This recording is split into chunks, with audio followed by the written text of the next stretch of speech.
Welcome to the 2023 USA Lacrosse Girls Rules Interpretations, presented by USA Lacrosse. This video will identify the rule changes for the 2023 year, as well as review the points of emphasis set forth by the NFHS and USA Lacrosse Rules Committees. Rule 2, Equipment and Cross Inspection. Officials shall no longer apply pressure to the ball in the front of the pocket during the stick inspection. The officials will now drop the ball in the front pocket, check the depth, and make sure the ball moves freely in the front of the stick. Then roll the ball out of the scoop. The officials will continue to drop the ball in the back of the stick at the widest part of the pocket, check the depth, and roll the ball out of the back of the scoop. This change will allow great consistency in both pre-game cross inspections and requested or discretionary stick checks during the game.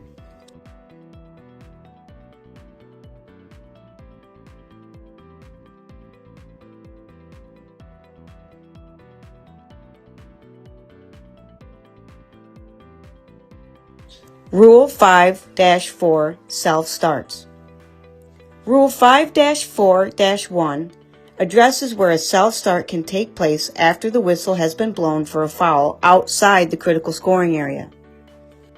A player that has been fouled outside the critical scoring area may take the free position and self-start within 4 meters of the spot of the foul.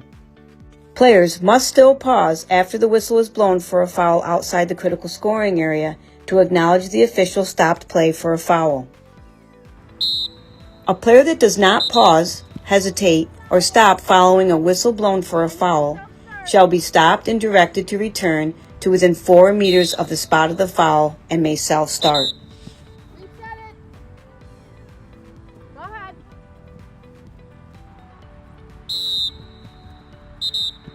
After the spot of the foul, then you can self-start.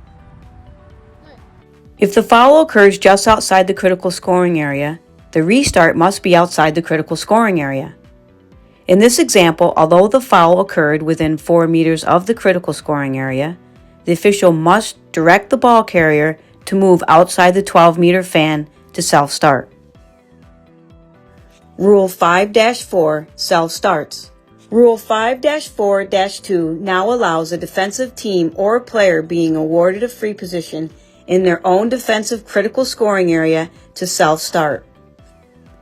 The self-start is only allowed during play when a whistle start is not required. A whistle start is required when, during the last 2 minutes of each half, unless there is a 10-goal differential, when an official timeout is called due to injury, the issuance of a card, or to check the cross, for example.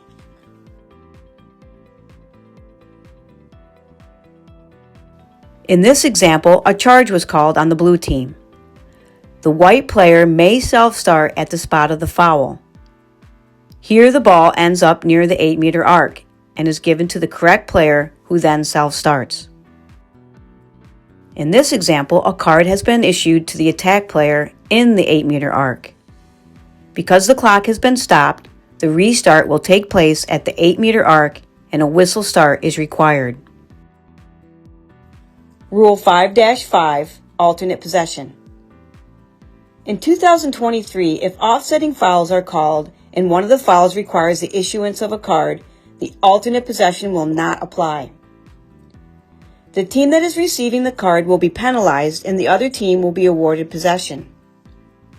The penalty for the non-carded team will be administered at the proper placement, and a whistle start is required to restart play.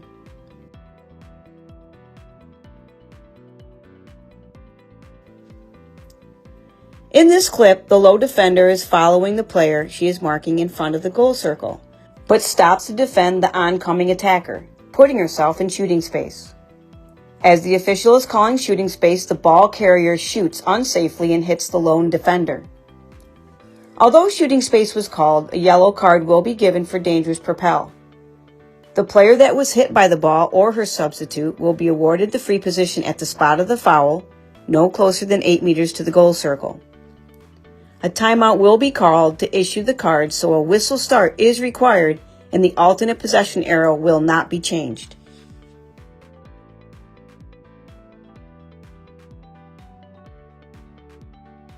Rule 7, Goal Circle.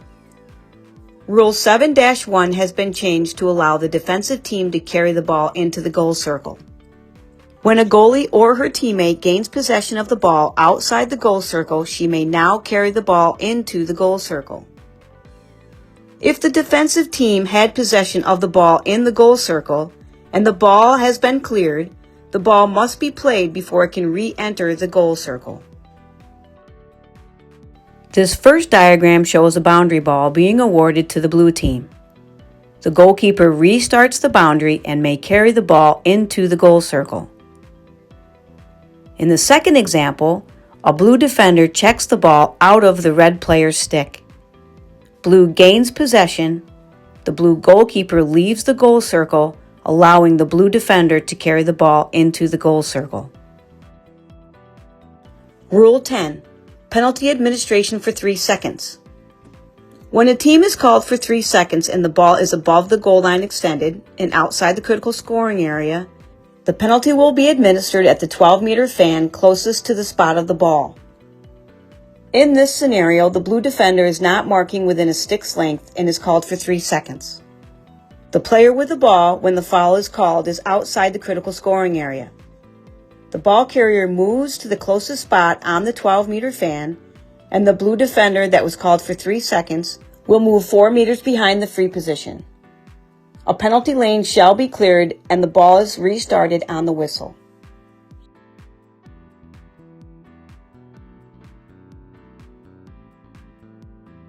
In addition to changes for the high school rules, 2 rules have been modified at the girls' youth level. Goal circle rule modification. At all levels of youth play, on a shot, the shooter may now foul through with her stick over the goal circle plane. A defender's stick may also foul through into the goal circle when directly marking a shooter on a shot. Both must be done in a safe manner, and players are still not allowed to step on or over the goal circle at any time. An additional rule change for the youth only affects 8U level. At the 8U level, the minimum pass rule has been eliminated. The NFHS and USA Lacrosse committees would like the girls lacrosse community to be aware of the following points of emphasis for the 2023 season. Sportsmanship. Good sporting behavior is one of the fundamental ingredients to the continued success and enjoyment of education-based high school sports. The NFHS girls lacrosse rules are written to encourage sportsmanship and fair play. Participation in athletics, including lacrosse, should promote respect, integrity, and sportsmanship. Sportsmanship is about treating one another with respect and exhibiting good behavior by all participants, players, coaches, officials, game administrators, and fans. Everyone has a role to play in creating a positive sportsmanlike environment for all games and contests. Officials should never engage with spectators that are exhibiting unsportsmanlike behavior. Once a game begins, the game administrator or coach, if no administrator is available, is responsible for dealing with unruly spectators. Officials must address and manage unsportsmanlike behaviors and actions quickly and efficiently.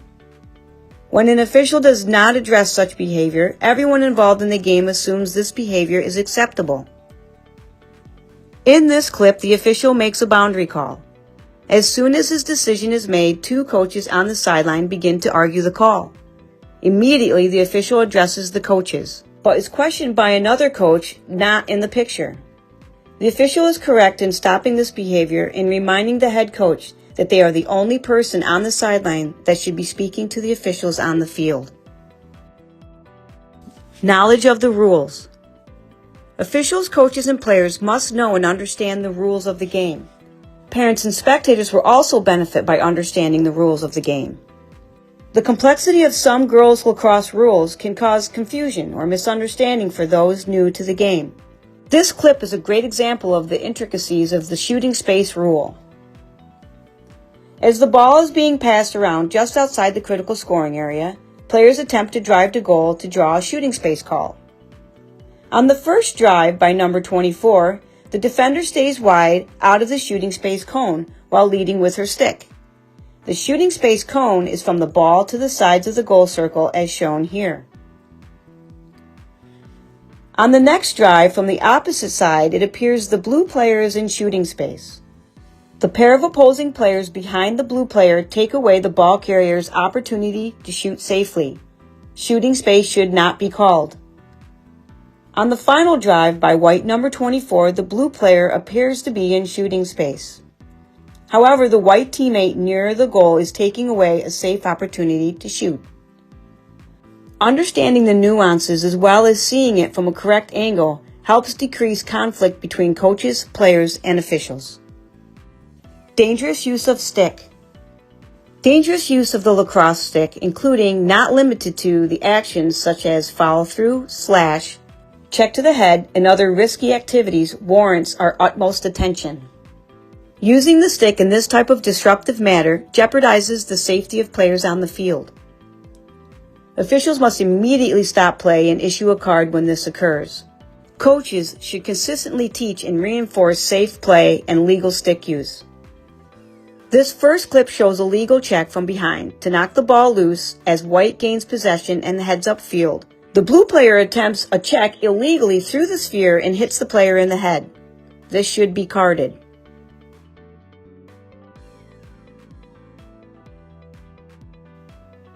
This second clip shows a player going for a loose ball and the defender illegally cross-checks her in the back. While the check is not hard, the player picking up the ball is in a defenseless position. The stick is horizontal and into her back. This should be carded. These next two clips appear less dangerous. However, notice where on the body of the ball carrier they are taking place. The first clip shows the defender waiting for the oncoming ball carrier.